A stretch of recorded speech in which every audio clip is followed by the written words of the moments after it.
Hi, hello. Welcome to another episode of Isaiah's Newsstand. It's your host, Isaiah Edwards.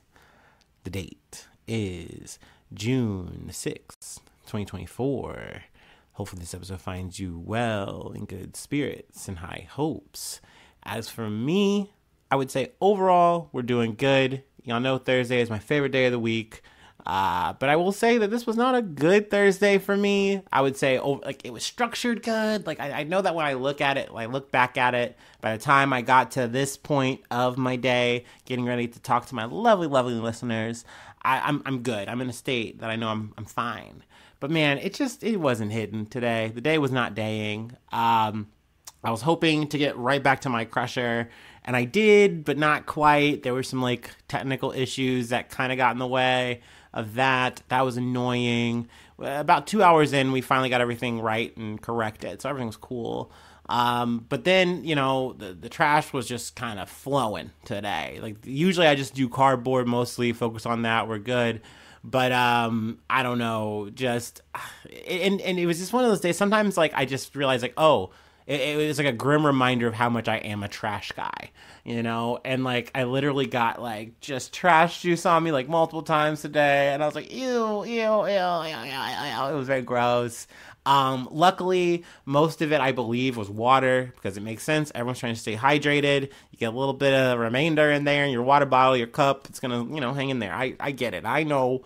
But it doesn't feel good to have a baptism by backwash. No, yeah, so also, this is a bit of an addendum, whatever, from the last episode, but a food corner that I guess I should have mentioned, in my food corner, I think I should have mentioned, there was, snow cones that I could have eaten, and I just didn't want them, because I do not enjoy snow cones. I know that might sound weird, maybe controversial. I like ice, and I used to like eating ice more, but nowadays, I just don't like the experience of eating a snow cone. And so I just skipped it. I just didn't want it. So I figured I didn't mention it. But it comes up today because, I'm talking about trash juices, right? So I'm going to untape a trash buggy. And I realized okay, I see the juice. It's it's really all over on this one. And I want to cleave the tape off. And I realized maybe, okay, that's not the move. If you're going to do that dramatic gesture, it's going to make a spray. We don't want to spray. And I go to try to peel it off. And as I'm peeling it off, I peel too aggressively, or it just was a tiger in waiting. It just sprays anyway. And I get, so I get this red juice on me. I had to wash that off. So yeah, it was just a bit of a mess, but we got through it. Also, I guess on top of that, I just had some bad interactions with people, just online, in the social sphere, dating sphere. I'm getting maybe a little too real here. I don't know, but it's just been a little bit of a tumultuous time in that regard. But overall though, today has been good. It's been solid. Like I said, when I really take stock of it, even when I was chilling, listening to jazz, because I didn't have any other means of Wi-Fi because there was an outage. I was like, man, I'm just not having a good time. But overall, I know I'm okay. I know everything's all right. So I'm happy to be here now, yapping to y'all. So yeah, on that note, food corner, the actual food corner that I ate last night. Hamburgers. I say hamburgers, I mean hamburger. 2 hot dogs, and I had a medley, a little potato medley. I had steak fries, I had some straight cut fries, kind of akin to the rally fries, yeah, and then I had some tots, just the trio. I won't say the holy trio, but those were a trio. And I've been in a big ketchup vibe, which feels really kind of gross, because I always feel ketchup is the most simplified condiment. But I don't know. Ever since my last time going to Five Guys, I really feel I touched something rooted in terms of I don't know, the American burger fry experience. And I'm you need to get back to ketchup. Maybe that might upset you. And don't get me wrong, you can keep your srirachas. You can still keep it, rocking there. I love a good barbecue sauce. I think that's still my favorite. But let's get back to catch up. All right, like throw on some Heinz here. Let's put up the Hunts. I don't know. That's what I've been doing lately. So yeah, that's the food corner. That's my precious little life that I love yapping about before we get into some really fucking grim ass fucking shit that gives me a lot of perspective and reminds me that none of my little fucking shit matters. And I am thankful to be where I am, who I am, when I am. But before we get into it, let me go ahead and do my startup. Feel free to take one with me, and then we'll go ahead and get into some real shit, some real news.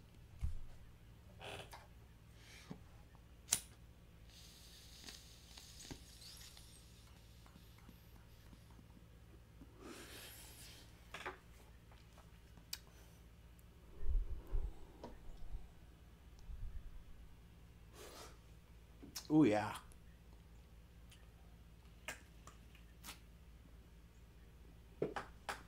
Okay. Our first story is from the Associated Press. Israeli strike kills at least 33 people at a Gaza school the military claims was being used by Hamas. An Israeli strike early Thursday on a school sheltering displaced Palestinians in central Gaza, which I feel like is important to note that we are talking about central Gaza here, not Rafah, killed at least 33 people, including 12 women and children, according to local health officials. The Israeli military said that Hamas militants were operating from within the school. So, of course, in their minds, they're saying, hey, that gives us carte blanche, just blow it up. Who cares how many civilians get hurt? Who cares how many civilians die? Doesn't matter. They're just a human shield casualty, and this is actually all Hamas's fault. And, oh, by the way, this was a precise strike. Also adding that we used, American U.S. weapons and stuff to do this. So I love that. It was the latest instance of mass casualties among Palestinians trying to find refuge as Israel expands its offensive. A day earlier, the military announced a new ground and air assault in central Gaza. Pursuing Hamas militants, it says, have regrouped there. Which, mind you, they've been pushing this fucking campaign line of like, we just need to mow our shit down all the way through the strip.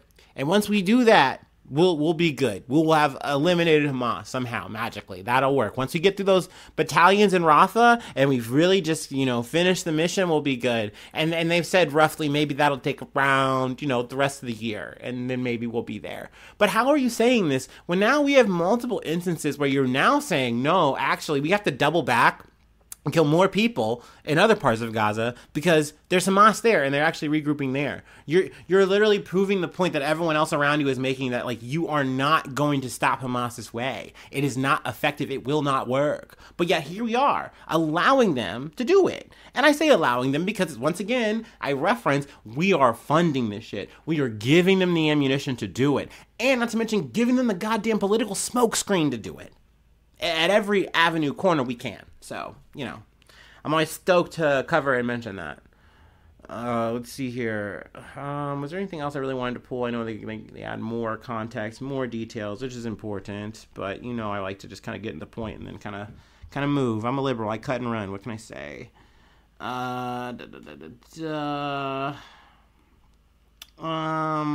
Yeah, no, I feel like I wrapped it up my way. Yeah, you guys get it the Isaiah way. You can always go to the Associated Press and get the full read, but you know me, I like to just riff it and run. Let's go ahead and move on to the next beat from Reuters. Sudan army vows harsh response to RSF attack on village. UN calls for probe. Sudan's army said on Thursday it would deliver a harsh response to an attack a day earlier on a village by the Sudanese paramilitary rapid support forces that pro-democracy activists said killed more than 100 people. I've heard numbers as high as 150 so far. It's obviously very, very fucking unfortunate. It's also very sad that like every time I'm coming to give you guys coverage in Sudan in this region, it's this, And it sucks to like hear, because I'll always be like, I'll listen, I'll keep an ear out for this shit, and it's almost like you just hear it coming, and it sucks. let's see. The attack was the largest in a string. Sorry, something's in the way here. In a string of dozens of attacks by the RSF soldiers on small villages across the farming state after it took control of the capital Wad Medini in December. Army Chief Abdel Fattah al-Burham's statement followed accusations by local activists that the army did not respond to pleas for help on Wednesday. So yeah, I mean, it just seems that like somehow I kind of thought that the RSF, that I thought they were going to be like the scrappy kind of underdog in a way in this kind of conversation. Not that I am rooting for either side here. I would definitely want to add that I've talked about before. Both sides are definitely doing fucked up shit here. There's atrocities to account for on both sides of this conversation, unfortunately. But I really thought that like at some point sooner than later, the Sudanese army was going to overtake the RSF. But it seems that that is not the case. It seems that the RSF is seemingly getting more supplies, more resources, calling in more allies to kind of group up and keep fighting and keep sustaining this fight.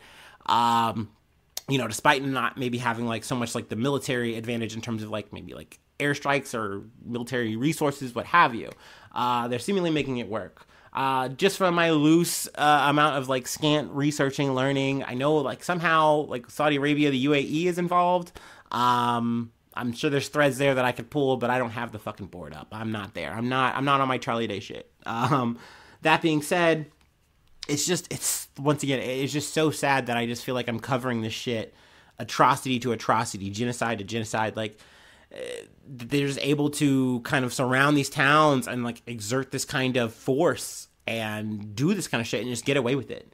And the Sudanese army is like, yeah, we're trying, we're doing our best we can to fight them, and all we can kind of do is just kind of cover it, and just kind of goes from beat to beat. It's very sad. It's very fucking fucked up. Trying to think what else did I want to cover here. I think once again we have wrapped it up. Order is out. Let's go ahead and hit the next bump. Once again from the Associated Press. We were taking it to Wisconsin. Though this is not a good news story either. Sometimes y'all know how it is. Sometimes it's just tales from the abyss. Sometimes I'm having a bad day and the world is having like a worse day. And that's just how it is. Let's see here. From the Associated Press. Wisconsin warden and 8 staff members charged following probes into inmate deaths. Guards at Wisconsin's oldest maximum security prison failed to provide basic care for inmates who died on their watch, including one who died of dehydration and another who wasn't found for at least 12 hours after he died of a stroke, authorities said Wednesday, announcing charges against the warden and 8 members of his staff.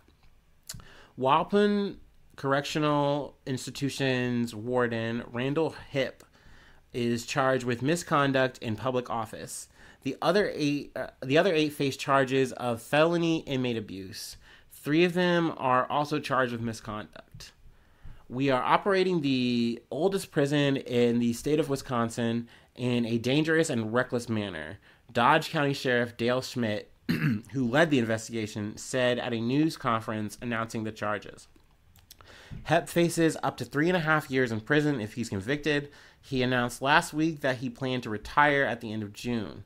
He said in an email to Waupun staff that he had helped improve safety and order at the prison. Womp, womp, womp. Because I don't believe you, brother. I think you're a liar. Let's see. 3 of the 4 deaths are subject to federal lawsuits. The State Department of Corrections is investigating the prison's operations. And the governor last year asked the U.S. Department of Justice to look into contraband smuggling at the facility.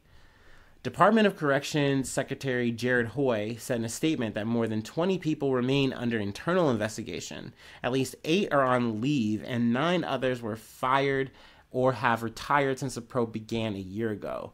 Hoy asked the sheriff to keep his probe open and share all of his findings. Schmidt said he could reopen the investigation if the internal probe reveals additional evidence. Now let's get into some of the inmate deaths. The first of the 4 inmates who died, Dean Hoffman, killed himself in solitary confinement last June. Hoffman's daughter filed a federal lawsuit in February alleging that prison officials failed to provide her father with adequate mental health care and medications. Tyshawn Lemons and Cameron Williams were both found dead at the facility in October. Dodge County Medical Examiner P.J. Schobel said Lemons overdosed on acetylphenol, a potent opioid painkiller, and Williams died of a stroke. So I could kind of imagine how, and maybe I'm completely wrong in how I'm like speculating how this maybe kind of got started. I'm just maybe like, true criming it too hard. But I could see how maybe like there's threads of like, hey, we definitely have a smuggling issue, like a drug smuggling issue. Like this is way too rampant. This is way too deep. You got to do something about this. We got to figure out what's onto this. And you're tugging on this line, and then you see, wait, how did this person die? And like, why are there statements and people saying like this person wasn't tended to for like days or what have you. Like you start seeing these things and start connecting the dots.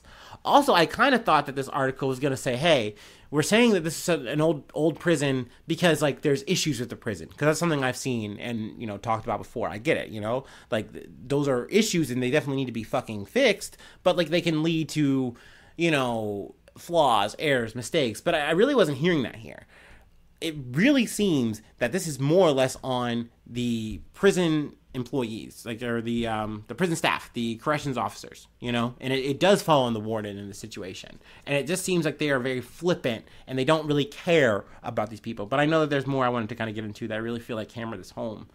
Donald Meyer was found dead at the prison in February. Schmidt said his death was ruled a homicide due to malnutrition and dehydration. All of the charges are related to the deaths of Williams and Mayer. Williams told an inmate advocate 3 days before he died that he needed to go to the hospital, but no action was taken, according to a criminal complaint. He had fallen in the shower and had to crawl into his cell 2 days earlier. A day before that, he collapsed on the way back to his cell, but neither the fall was documented.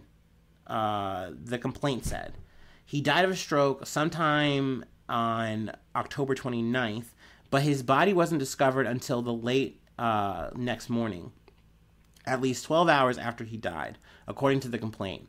The nurse sergeant and lieutenant charged in his death never checked on him that night, the complaint said.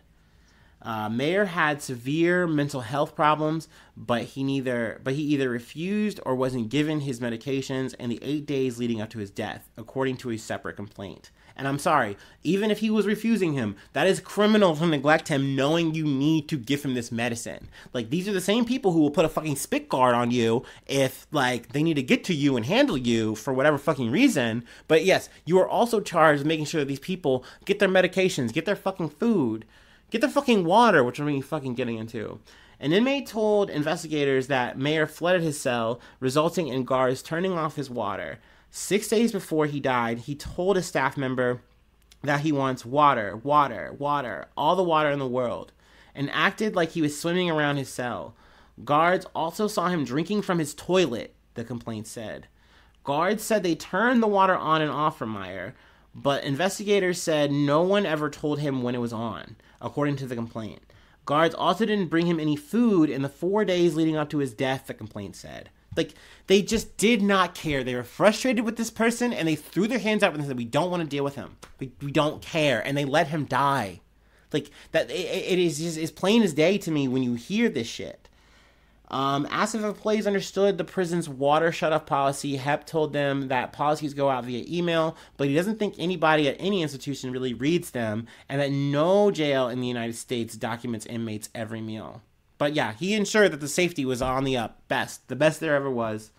It's also, I think at least important to kind of touch on Gwendolyn Vick, a nurse, who was charged with abuse in connection with Williams' death. According to the complaint, a nurse from an earlier shift told her that Williams was lying on the floor of his cell, but she never checked on him. She told investigators that she told the guards that she wasn't sure it was necessary to enter his cell because Williams was always trying to get a hospital trip, the complaint said.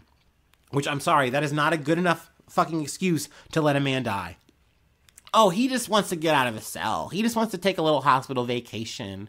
Like, no, he actually was dead. So, I don't know. Like, you can say, no, actually, I do care about patients. I actually do give a shit. But, like, no, you don't. No, you fucking don't. To me, you're just as guilty in my mind. Another fact that it kind of took me a second to wrap around, but this is also why I kind of make my previous point. Waupun had a 43% staff vacancy rate at the end or at the end of May, according to the data, which means a lot of people are fucking leaving. But I didn't hear anything about like, oh, this prison is overcrowded or anything like that. Like, overall, this is a functioning prison. There should be no goddamn reason, no goddamn problem. But yet, the problem is, oh, people are in hot water and now they want to fucking leave their job because they don't want to fucking, like, I don't know, go to a jail that they're actually working at or something like that. That'd be a cruel kind of fucking irony, wouldn't it? So yeah, I mean, this feels like an institutional problem in the sense of like you literally are seeing the CEOs just let people die. They like, it's not the situation of like you have like the abuse of like them beating on them to death or like whatever. That's equally grim. But you also have this situation here of just like, we just don't care about you. You don't matter to us. So when you make our life harder, we're just gonna let you just sit here. And who cares if you starve, you dehydrate, whatever. You know, the idea of someone falling in a shower and just you're in a building filled with people and you have to crawl on your fucking hands and like, that's insane. I get it. We are talking about criminals here, but it's like, fuck that shit, dude. We're talking about people. Like, that just cannot be lost in this conversation, that we are talking about fellow human beings. And you have to treat them like fucking human beings, like you would want to be treated at the end of the day. They're already going through being buried alive. That's prison, dog. Like, they're already getting their punishment. This isn't supposed to be part of it. This isn't icing on the fucking cake that you fucking think about before you go to bed or whatever, or you eat your jalapeno popper. So, yeah. Just wanted to talk about that shit. Let's move on, though. In a way, this is good news. From The Guardian. That's the right way. Sorry. Hawaii's y'all know I didn't check the pronunciation on this one. Hawaii's Kilauea. We're gonna say Kilauea for this one. Sorry. Please forgive me. Hawaii, mea culpa. One of the most active volcanoes in the world erupts. That's exactly how a volcano sounds. Kilauea, one of the most active volcanoes in the world, began erupting early on Monday in a remote area that last erupted a half-century ago, the U.S. Geological Survey's Hawaiian Volcano Observatory said. The eruption is about 1 mile or 1.6 kilometer south of Kilauea caldera, in an area within Hawaii Volcanoes National Park that erupted, or a national park that last erupted in December of 1974. The area surrounding the caldera has been closed to the public since 2008 because of other hazards, including ground cracking, instability in the crater wall, and rock falls. Glow is visible in webcam imagery, indicating that lava is currently erupting from fissures, the USGS Observatory said. The eruption in 1974 only lasted about 6 hours. The observatory said it is not yet possible to tell how long this eruption will last. So, we talked about Ringavik. We're talking about this one. Let's see here. Let me scroll a little further. The eruption is currently ongoing, but is taking place in a remote location within the national park, is in a low eruptive volume, and does not pose an immediate threat to human life or critical infrastructure, the observatory said. So yeah, I mean, that's pretty cool. We love that. I feel like that's kind of the silver lining here. Also, I learned a new word. I want to get into this. Typically, the primary hazard during Kilauea eruptions is volcanic gas, which reacts with the atmosphere to create a volcanic smog, or VOG. The VOG can present health hazards for residents and visitors, damage plants, and affect livestock. So yeah, definitely air quality is an issue, but I'm glad that like no property, no one's in danger. That's definitely like a good a good part here. So yeah, we love to see that. And last thing I wanted to kind of leave off on is a quick note, if you will. GameStop had a little bit of movement, a little bit of an update there, also including Roaring Kitty. So yeah, we'll go ahead and close it out there. Let me go ahead and take my last break, and then we'll just go ahead and finish it out.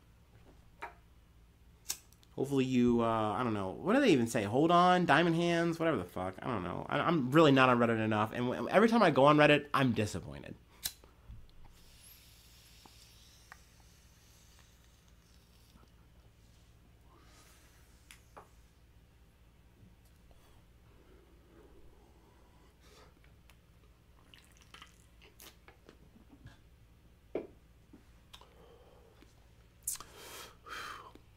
Granted, I say that as a fucking Twitter user. So, who am I? From CNBC, GameStop shares jump more than 40% as Roaring Kitty schedules YouTube live stream for Friday. So honestly, as much as I hate doing this, we might wind up talking about this either tomorrow or Saturday again. But shares of GameStop shot to session highs Thursday after meme stock leader Roaring Kitty scheduled a live stream on YouTube, which would be his first one in almost 4 years. Roaring Kitty, whose real name is Keith Gill, set the time for his live chat at noon Friday, which traders speculated would be a bullish discussion about his massive GameStop stake. The investor hosted 3-hour live streams in August 2020 explaining his investing thesis behind his favorite brick-and-mortar video game retailer. So this is kind of the thing I was alluding to last time, where there was a bit of is this really you? Because yeah, you're posting again on Twitter and shit. That's cool. And there was some movement, but is this really you? Is this something we can actually rely on? And him coming back saying hey, I'm going to actually do a live stream is something that I think, people are really biting onto that. Let me read a little bit further. GameStop popped more than 47% higher to close at $46.55 per share. The stock hit a high of $47.50 during the session, in which trading was briefly halted for volatility, which goes to show that they're way more prepared for this shit than they were before. After hours, though, it looks like it's at $53.90. It looks like. Thank you, Dow. I'm using a chart, using a little graph. Let's see here. We talked about Gil, aka Deep Fucking Value. Love to say that. But a big thing here was he posted a screenshot. Yeah, last Sunday he started posting screenshots of his E-Trade profile, holding 5 million shares of GameStop common shares and 120,000 call options combined. They have a market value of at least $200 million now. He seemed to have held on to his positions as of Thursday night. Though I will say, I was listening to TrueAnon. I've also, been in a meal. I know that they have an episode about this shit. They just dropped it. I'll listen to it tomorrow. But they even we're talking about it in a way where it's maybe this isn't just him. And it also is important to bring up, kind of referencing back to TrueAnon, that Gil has been brought up on SEC shit. They've come for him saying hey, what we think you're doing is potentially illegal. And he's hey, whoa, no, wait a second now. I'm just a guy, actually. I'm just a guy. I'm just a dude. I'm just a little feller with a thing on my head. I'm nobody. What are you talking about? And then he kind of fell away and went into the shadows. And that's why, once again, it's kind of crazy him coming back this way. But it also kind of lines up with maybe maybe he's kind of realized that the SEC or whatever, I'm maybe getting the organization wrong, that held him up for potential trials or shit, had a little talking to with him. They might not have anything. They might not actually be able to get him for anything. And maybe now he realizes okay, I just have to change my approach maybe, or what have you, or maybe I am good to go now and I can go now. Anyway, we'll see how this unfolds. This was something that was I lightly followed when it happened, and here I am now covering it as a podcaster. It feels weird. Shit. But hey, it's something that's happening. It's weird that meme stock is a thing, but like I said, I don't know if I've said this before on the podcast, but yeah, I fucking dabbled with the shit. I did a little Dogecoin for a hot second. My friends and I, we thought we were fucking little brokers and shit. We were fucking on Robinhood and shit. It was a big waste of fucking time. I was so glad that I literally just got out of that shit and I didn't lose any money, or at least didn't lose any noticeable money. I was like, thank fucking God. Because, like, this shit is a fucking joke. It's a scam. Like, I know I'm not an economist or anything like that. Don't take my advice or anything. Please don't. But yeah, like, to me, this is treacherous shit. It's scary shit. It ain't for the fucking weak. And it's not for the fucking stupid. Please don't be fucking dumb about this shit. This is your money. Like, people be putting so much on this shit and then, like, be surprised when the shit pops. And I don't mean pop in a good way. The bubble bursts and it turns out you're the sucker holding the goddamn bag. Is useless. So just be careful out there. But like I said, interesting news that kind of popped up here with Roaring Kitty showing up. And maybe he will show his actual fucking face. Why not? I can say that. It's my podcast. I don't have to edit shit. I don't have to censor shit. Hoo yeah. Anyway, that's the episode. I went way too long and I'm so sorry. But if you'd like to help out, support the effort, buy me a coffee or something. Patreon.com/Isaiah News. Become a newsie today. Also adding, shout-outs are back on. I flipped it on. That's right. I might say your name on the podcast. Top of the month. Why not? Shit, why not? Show love. Also, speaking of showing love, well, actually, give me a second. IsaiahNews1@gmail.com. That's a free way to hit me up. Thank you so much. New subscribers. We'd love to see it. We'd love to see you. Thank you so much. Hi. I appreciate you. Since you're on the YouTube, just saying, hey, boop, boop, hitting a button. It is an easy thing, but it does volumes for me. It means a lot to me. Hitting that like button. That's also cool. Leaving a funky, fresh little comment. I love that. That's so spurky of you. I'm going to heart that if I see it. Let's see here. I don't know. If you're on another platform, if you're on Spotify, we love that. We love the Spotify. Boys, girls, MBs, thank you. Hit that follow button. Do the same thing. You can comment. I leave those Q&As open. Ask me a funky little question. I don't know. But yeah, sharing is caring. All that good stuff. Thanks so much for tuning in. Thanks so much for being a friend. And hopefully I see you soon for some more good news. I love ya. Bye-bye. Mwah.